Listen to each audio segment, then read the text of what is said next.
करवा चौथ 2024 पर कब निकलेगा चंद्रमा?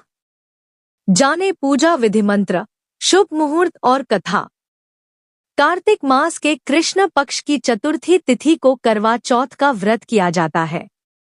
इसे करक चतुर्थी, संकष्टी चतुर्थी आदि नामों से भी जाना जाता है।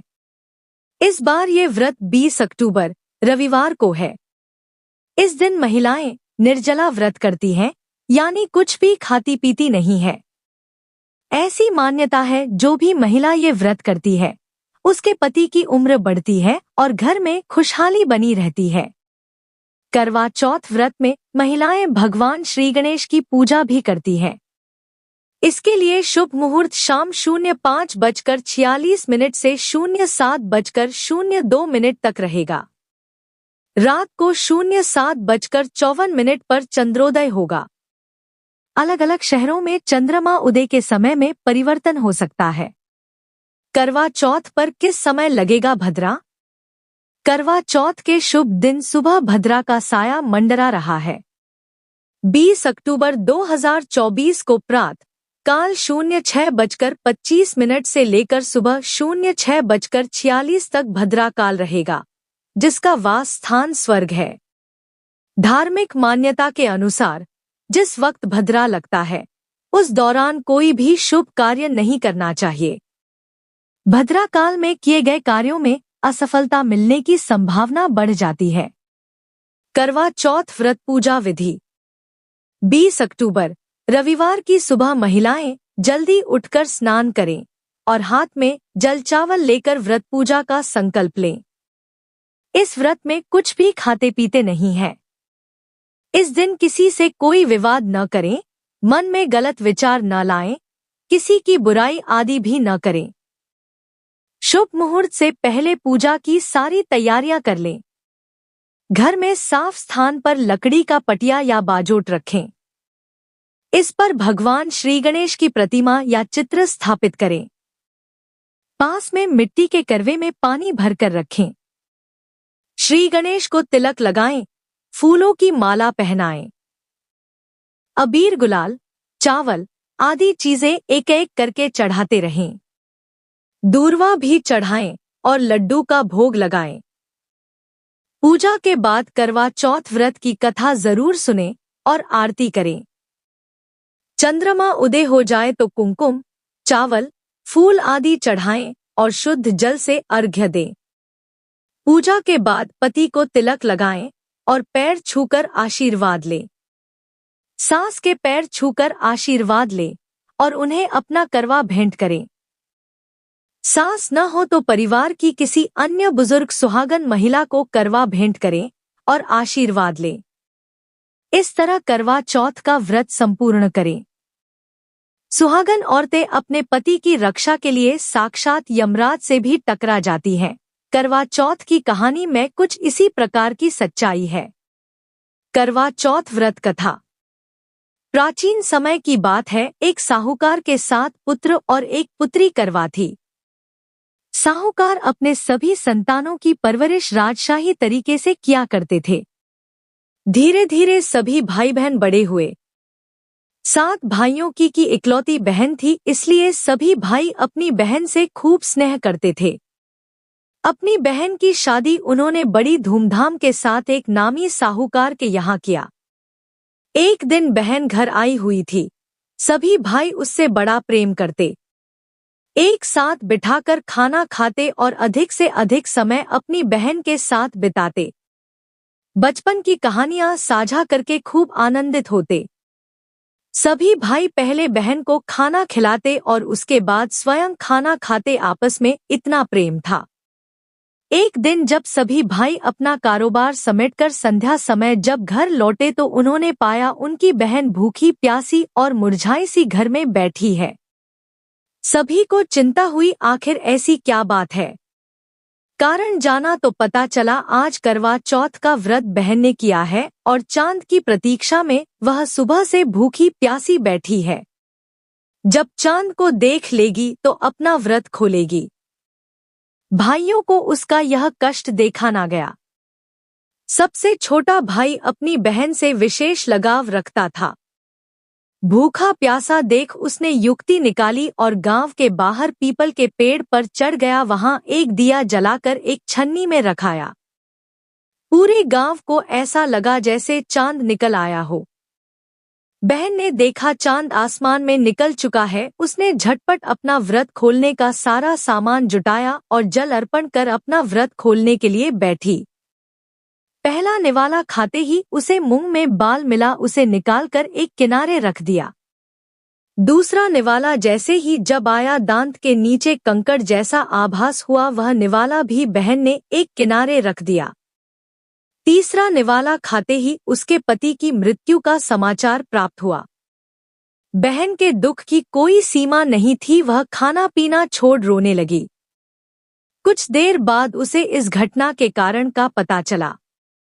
वह चांद भाई की गलती के कारण दिखाई दिया था, जिसके कारण देवता ने क्रोध करते हुए उसके पति के प्राण हर लिए।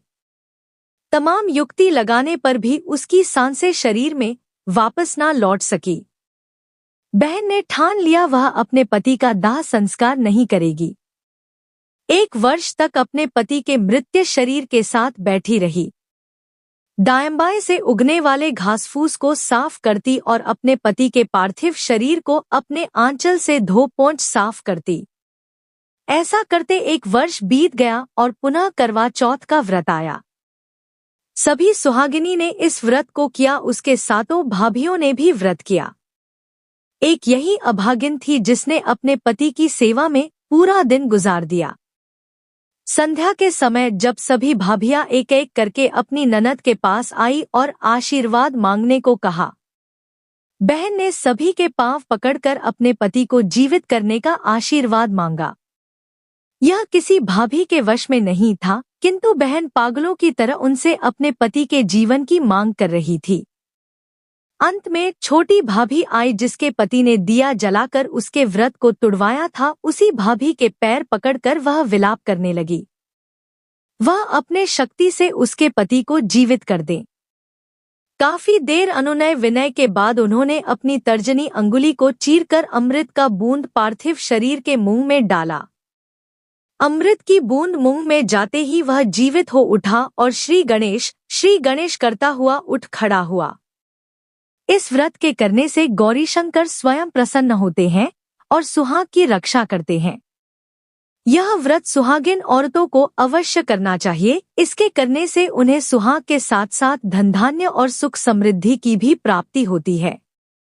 गणेश भगवान और बुढ़िया की कहानी। उत्तर भारत के एक छोटे से गांव में एक गरीब बुढ़िया अपने बेटे और बहू के साथ रहती थी। वह आंखों से देख नहीं पाती थी। वह जन्म से ही अंधी थी। उसका परिवार बेहद ही अभावग्रस्त स्थिति में था। 2 वक्त का खाना भी ठीक से नसीब ना हुआ करता था। बुढ़िया श्री गणेश महाराज की बचपन से ही भक्त थी। उसे विश्वास था उसके जीवन में जो कुछ हो रहा है, उसके ईश्वर को सब पता है। अगर वह दुख सह रही है तो उसमें उसके ईश्वर की इच्छा है। ईश्वर की इच्छा मानकर वह अभी तक उनकी भक्ति करती आ रही थी। बुढ़िया की भक्ति से प्रसन्न होकर गणेश जी उनके समक्ष प्रस्तुत होते हैं और कहते हैं, माता, तूने मेरी जीवन भर सच्चे मन से भक्ति की है। मैं तेरी भक्ति से प्रसन्न हूँ। मैं मनोवांछित वर देने के लिए आया हूँ। तुम्हें जो मांगना है वह मुझसे मांग सकती हो। बुढ़िया अपने जीवन के अंतिम दिन गिन रही थी, अर्थात जीवन के अंतिम पड़ाव पर थी। ऐसे में उसने गणेश जी से कहा, मैंने अपना सारा जीवन तो जी लिया है, मुझे किसी और इच्छा की चाह नहीं है। गणेश जी ने कहा, तुम अपने बेटे भू से पूछ कर मांग लो। बुढ़िया ने अपने बेटे से पूछा तो उसने गरीबी दूर करने के लिए खूब सारा धन मांगने के लिए कहा। बहू से पूछा तो उसने एक सुंदर सुयोग्य पोता मांगने के लिए कहा। वह विवाह के 3 वर्ष बाद भी संतान सुख को प्राप्त नहीं कर पाई थी। बुढ़िया ने आस पड़ोस के लोगों से पूछा तो उन्होंने बताया, बुढ़ापे का शरीर है, धनधान्य मांगने से क्या होगा, जीवित ही कितने दिन रहना है।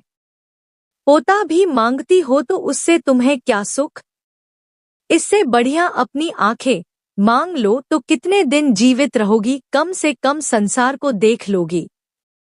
बुढ़िया काफी देर विचार विमर्श के बाद अपने प्रभु से मांगने के लिए पहुंचती है।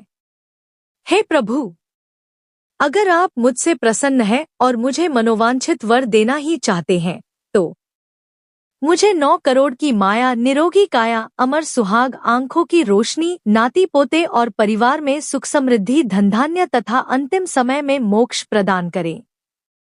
गणेश जी मुस्कुराते हुए तथास्तु कहते हुए बुढ़िया माई की प्रशंसा करने लगे। धन्य है माई, तूने एक ही सांस में सब कुछ मांग लिया जिसके लिए बड़े बड़े तपस्वी तप करते हैं, तूने एक क्षण में प्राप्त कर लिया। मैं तुम्हें मनोवांछित फल देने को वचनबद्ध था, इसलिए तुम्हें वह सब प्रदान करता हूँ। ऐसा कहते हुए गणेश भगवान अंतर्ध्यान हो गए। करवा चौथ का व्रत क्यों किया जाता है? मान्यता के अनुसार करवा चौथ का व्रत सुहागन अपने पति के लंबी आयु और अपना गृहस्थ सुखद पूर्वक चल सके इसके लिए करती हैं। अपने परिवार और सुहाग पर किसी प्रकार की आंच न आए इसके लिए वह निर्जला उपवास रखकर ईश्वर की आराधना करती है। रात्रि के समय चांद को साक्षी मानकर अपना व्रत खोलती है तथा अपने सुहाग की स्वस्थ और दीर्घायु होने की कामना करती हैं। इन व्रत की शक्तियों से सुहागन औरतें कई ऐसे दुर्लभ कार्य भी कर जाती है जो साधारण मनुष्य के लिए दुष्कर होता है। अकाल मृत्यु और असमय हुई घटना में हानि के विरुद्ध वह ईश्वर की सत्ता को भी चुनौती देती है। ईश्वर को भी इन सुहागन औरतों की शक्तियों के समक्ष झुकना पड़ जाता है। करवा चौथ की कथा उसी अद्वितीय कार्य की ओर संकेत करता है। भारत त्योहारों का देश है। यहाँ एक त्योहार जाता है तो दूसरा चला आता है। यहाँ हर प्रकार के त्योहार मनाए जाते हैं। भारत में प्रकृति से जुड़े पर्व को मनाने के विशेष परंपरा है। करवा चौथ का व्रत भी प्रकृति से संबंधित है। इसमें रात्रि के समय चांद को देखना प्रकृति पर्व होने की निशानी है। इसके पीछे जुड़ी हुई आस्था और विश्वास के कारण सुहागन औरतें अपने सुहाग की लंबी आयु और स्वस्थ काया आदि के लिए व्रत करती है।